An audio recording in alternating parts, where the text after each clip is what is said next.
Amigos, como les contábamos, ya se encuentra con nosotros el congresista de Fuerza Popular, Daniel Salaverry. Se ha dado una...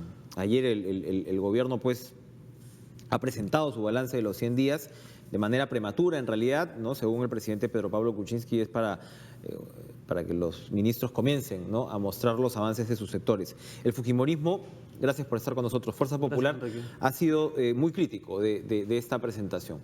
¿Cuál es su balance del balance? Me parece que haber hecho este mensaje ni siquiera al cumplir los 3 meses es producto de las presiones que están recibiendo, probablemente por una caída que no deja de parar en la aprobación de la gestión del presidente Kuczynski, por los actos de corrupción que se han visto desde el propio seno del despacho presidencial y que ha afectado la imagen de esta gestión y los ha obligado, como te digo, a salir a anunciar esta serie de medidas que realmente no generan gran impacto positivo en la población. El presidente, en la entrevista que tuvo con usted anoche, dijo que había un clima satisfactorio para el tema de las inversiones, que ha mejorado, pero yo realmente, si uno sale a las calles y conversa con la gente sigue pensando que la economía sigue igual, ¿no? No ve una mejora sustancial, no se ha reactivado la economía, la inseguridad. Mira lo que hemos visto hace pocos días en el hospital. Han metido una banda de delincuentes a asesinar a una persona que estaba dentro del hospital. En Trujillo siguen matando y asesinando transportistas por no pagar cupo de extorsión y no pasa nada. Entonces, esa sensación de inseguridad, de una economía fría, creo que no ha mejorado. Hay algunas cosas positivas, sí. Me parece interesante lo que está haciendo el ministro de Vivienda, de impulsar algunos proyectos que estaban paralizados, por ejemplo, de saneamiento, de agua, de desagüe. Yo mismo he tenido una reunión con él y con algunos alcaldes de La Libertad y estaban entrampados estos proyectos y, bueno, muy ejecutivo el ministro ha ido solucionando. Eso me parece positivo. Pero, digamos, las grandes medidas, las grandes reformas que está esperando el país, hasta ahora no la veo. Volvemos al tema de seguridad ciudadana en un instante, pero quería preguntarle sobre las declaraciones del presidente a propósito de la ausencia de Luz Salgado en el Consejo de Estado. El presidente insistió ayer que sí es una figura constitucional y claro, de ahí dijo, bueno, no me voy a poner detallista, no de exigir que si la señora no quiere ir, bueno, que no vaya, pero le vamos a alcanzar las actas más o menos para que se ponga al día. ¿Habría una posibilidad de reenganche en este diálogo? Lourdes Alcorta, la congresista Lourdes Alcorta, lo determinó claramente. La corrupción no se comparte, se combate. Eso de convocar a los otros dos poderes para salir en la foto y decir este es un problema de todos, no. El problema de la corrupción es un problema de país, pero el escándalo específico ocurrió... El caso Moreno. El caso Moreno ocurrió en el despacho presidencial. En todo caso, no creo que era el momento más indicado para hacer este tipo de invitación. De invitar a los otros poderes del Estado a... Es un tema que tienen que resolver ellos. Nosotros como Congreso estamos cumpliendo nuestro trabajo. Les hemos dado las facultades que han pedido para sacar decretos legislativos que vayan dirigidos a frenar la delincuencia, la corrupción, pero hasta el día de hoy, salvo ese decreto de la muerte civil, no vemos otro. Ahora, ahí he escuchado también a la congresista Chacón en ese sentido de decir, bueno, les hemos dado las facultades y no... ¿Ahí no cree usted que hay un poco de una pechada por ese lado un poco innecesario? Si las facultades se han otorgado es para que se haga pues la chamba y ya se la pasarán al Congreso. ¿No hay un riesgo como de apurar innecesariamente y meterse en una suerte de enfrentamiento político con un tema que debería ser un trabajo de repente un poco más técnico? Hay temas que no pueden seguir esperando. Por ejemplo, ¿no? Combatir la delincuencia, la corrupción. Es un flagelo que nos afecta todos los días y no vamos a esperar pues 120, 140 días a que esta Comisión de Integridad recién se ponga a pensar en iniciativas que vayan orientadas a enfrentar la delincuencia. ¿Cómo? O sea, el señor Kuczynski y su equipo de campaña cuando fue candidato no tenían preparado ya un plan de acción para enfrentar la corrupción. Recién se están poniendo a pensar ahora. ¿Qué esperan en materia de seguridad ciudadana, de lo que es las facultades? Porque el ministro Basombrío ya había expuesto, digamos, los lineamientos que se supone se van a plantear. ¿Qué está esperando Fuerza Popular en el tema de las facultades cuando hablamos de esta urgencia, ¿no? Hay una serie de medidas, el tema de la UIF. las modificaciones en el Código Penal para los casos, por ejemplo, de feminicidio, para los casos de planificación de delitos, que ahora se ve como solamente como tentativa, para tipificar como organización criminal, en fin, hay una serie de medidas que las expuso el ministro Basombrío en las ¿Y comisiones. ustedes no entienden por qué no están acelerando ese proceso? Nos presionaron, nos apuraron, nos dijeron que cómo era posible que el Congreso durante 15 días evalúe junto con los ministros en las comisiones cada uno de estos temas, que estábamos entrampando, que éramos obstruccionistas, porque ellos necesitaban rápido estas facultades. Ya pasaron 3 semanas, 4 semanas, y hasta ahora no vemos nada. Ayer también Kuczynski habló de un tema que usted tuvo su encontrón en la noche con Gino Costa, que es un poco, yo le preguntaba, ¿cómo se plantea este balance con la policía? ¿Se le exige, se le demanda? Es una institución con muchos problemas, es una institución que muchos ciudadanos también ubican o identifican fuertes focos de corrupción, pero por otro lado, ¿no?, hay la necesidad de respetar, motivar a la institución policial. Usted ha tenido un choque con Gino Costa a propósito de ello, y Costa decía, bueno, ¿usted qué cosa quiere? Que el ministro conviva con la corrupción, que no la denuncie. ¿Dónde está ese contrapeso, ese balance? ¿Cuál debería ser la aproximación hacia la policía? Ya hemos tenido problemas con el tema del Escuadrón de la Muerte, que de repente pues el ministro se apresuró, ¿no?, en involucrar a más de 100 efectivos y así, ¿no? Algo ocurrió con las Bambas también, ¿no?, que se les acusó de no tener una orden de operaciones. ¿Dónde está el balance? ¿Qué hacer con la policía? No es fácil tampoco manejar una situación así, ¿no? Hice notar las contradicciones de este ministro y de este gobierno. Por un lado, el ministro dice que más del 30% de los policías son corruptos y que no sirven. Sin embargo, lo sigue teniendo en la institución.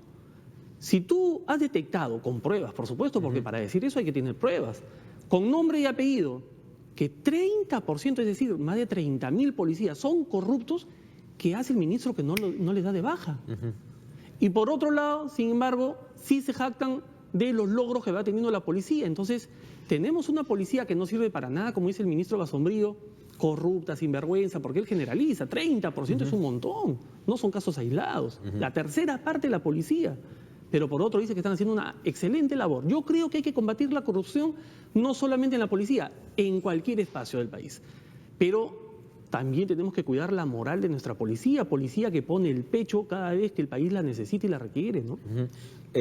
Reconocerá que no es fácil, en el sentido que siempre también se dice cuando llega un ministro civil, ocurre así en un cerrar de ojos, que es capturado, entre comillas, por la cúpula policial, y se acabaron también ahí las posibilidades de reforma. O sea, también el ministro tiene que tomar una distancia de la institución, ¿o usted es de los que piensa que un ministro tiene que dedicarse sobre todo a defenderla? Un ministro tiene que empoderarse dentro de su cartera, sea esta la del Interior, la de Vivienda, la de Producción, cualquier ministerio. Si un ministro llega y desde el primer día está diciendo que todos los que trabajan para él o para esa institución son sinvergüenzas y corruptos, va a ser muy difícil que pueda coordinar y trabajar hombro a hombro con esos funcionarios, en este caso con esos policías, y tener resultados positivos. ¿Que tiene que limpiar la casa? Tiene que limpiar la casa, pero eso se hace de manera silenciosa. No tiene que exponer, porque hay oficiales, Enrique, de una trayectoria impecable, que obviamente se sienten ofendidos, tienen agredidos, hijos, esposas, familia atrás de ellos, y cuando el ministro dice todos son unos corruptos, hay que entender que hay gente que levanta la voz de protesta. Yo he conversado con muchísimos policías y están bastante descontentos con la actitud del ministro, sin que esto signifique no reconocer, por ejemplo, los logros que están teniendo con las capturas de estos más de 200 cabecillas. En buena hora, ojalá que los capturen a todos. La muerte civil, ese sí es un tema que ya se supone está presentado. ¿Qué opina Fuerza Popular sobre las características de este proyecto? Sin duda, o sea, en principio se ha dicho, sí, muerte civil para todos los funcionarios. Uno se pregunta qué va a pasar con el tema de los privados, de la responsabilidad de los privados, ¿no? Cómo los gremios van a recibir esto. Y también hay quienes comentan, ¿no?, nadie se va a resistir a combatir la corrupción, pero hay quienes comentan que también hay que tener cuidado, dentro del círculo del gobierno incluso, no lo hacen pues, no lo hacen públicamente, pero que hay que tener cuidado con que este tipo de iniciativas tampoco paralicen al Estado. Ustedes comparten esa preocupación, es decir, que un funcionario público pues ahora sí ya no quiere afirmar, pero nada de nada, ¿no? Entonces, un gobierno que va por el lado de destrabar inversiones no puede también enfrentar el riesgo de una suerte de parálisis burocrática que haga todavía más complicada esta tarea. A ver, nos parece positivo este tema de la muerte civil. No puede ser posible que una persona que ha sido sentenciada por temas de corrupción finalmente termine vuelva al Estado. Sí, ¿no? Algún cargo público aprovechándose del Estado. Ahora, respecto a que esto va a frenar porque los funcionarios van a tener, el funcionario que conoce la norma, el funcionario que es capaz, no tiene por qué tener miedo de firmar, porque sabe perfectamente que lo que está haciendo bien y qué está haciendo mal. Ahora, inicialmente, si vemos el país en su conjunto, hay municipalidades en donde los empleados pues tienen escasa capacitación e información. O sea, efectivamente, usted dice el funcionario que conoce la norma. Exacto. Y que es, bueno, si entonces, el Estado estuviera lleno de funcionarios... El problema no es la norma, el problema es, en todo caso, enfocarse en capacitar a esos funcionarios. Para eso Fuerza Popular tenía un programa, ¿no?, itinerante, que era que funcionarios del MEF iban a visitar cada región, cada provincia, para fortalecer las capacidades de estos trabajadores. Eso es parte de la reforma estructural de este país. Aquí el presidente está planteando como si fueran reformas el destrabar proyectos específicos, que nos parece bien, porque esto va a reactivar la economía. Pero las reformas profundas, estructurales del país, una de ellas es este tema del fortalecimiento de capacidades y la mejora de la gestión en los diversos niveles, ¿no?, de gobierno, no solamente nacional, regional, local. Tiene que, como dice el presidente, empezar de una vez. Ellos han dicho, ya empezamos. Bueno, empezaron hace 90 días, ¿no? Universidades, hablando de reformas, ¿preocupa este último proyecto de ley presentado por Javier Velázquez Quesquén, que en buena medida elimina la SUNEDU, elimina todas sus decisiones, ¿no?, o retrocede todas sus decisiones y crea un nuevo ente que regresa el control a los rectores elegidos anteriormente? El fujimorismo en su momento ha sido crítico de la SUNEDU y lo que se dice, tuvimos al excongresista Daniel Mora aquí hace poco, él denunciaba directamente los vínculos de algunos congresistas. Bueno, ustedes han tenido pues el problema con Alas Peruanas, hay un congresista que viene de la Universidad San Juan Bautista, otros más, que dice, bueno, acá hay un interés crematístico, se ha distorsionado la relación entre la universidad y la política. ¿El fujimorismo va a apoyar este proyecto de ley presentado por Javier Velázquez Quesquén?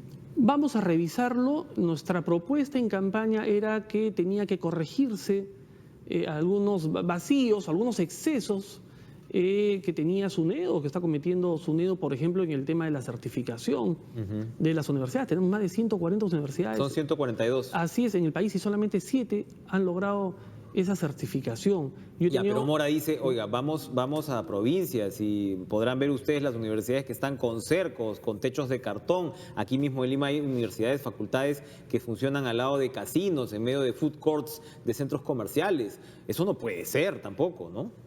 Totalmente de acuerdo. Por eso digo, no se trata de eliminarla, sino de modificar y mejorarla en un montón de puntos. Yo no quiero adelantar un montón de puntos, tanto como para quitarle uñas, para quitarle dientes. Para los excesos que está cometiendo la SUNEDU. Nosotros hemos tenido a la presidenta del Consejo Directivo de SUNEDU en la Comisión de Defensa del Consumidor y le hemos hecho una serie de preguntas. Por ejemplo, el procedimiento que ellos están llevando a cabo para el tema de la certificación no está contemplado en su TUPA.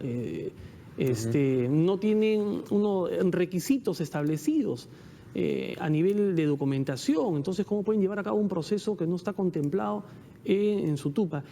Ese es uno de muchos. Yo me he reunido con la Asociación de Universidades Privadas, ellos me han expuesto también su problemática en la Universidad Ricardo Palma, y estamos elaborando un proyecto que pensamos presentarlo en los próximos días. De modificación, ¿no? Pero como te digo, no puedo adelantar opinión porque eso todavía no es un acuerdo de la bancada, yo lo estoy haciendo desde mi despacho. Bien, muy bien. Daniel Salaverry, muchas gracias por estar con nosotros, por acompañarnos esta mañana. La posición pues de Fuerza Popular ante este balance que para ellos resulta más que prematuro, es como una fuga hacia adelante, según ustedes lo interpretan, ¿no? Sí, yo creo que se han visto obligados a dar este mensaje justamente porque van cayendo pues en las aprobaciones. Muy bien, Daniel Salaverry, gracias por acompañarnos. 7:56, vámonos a una pausa, regresamos de inmediato, no se vayan.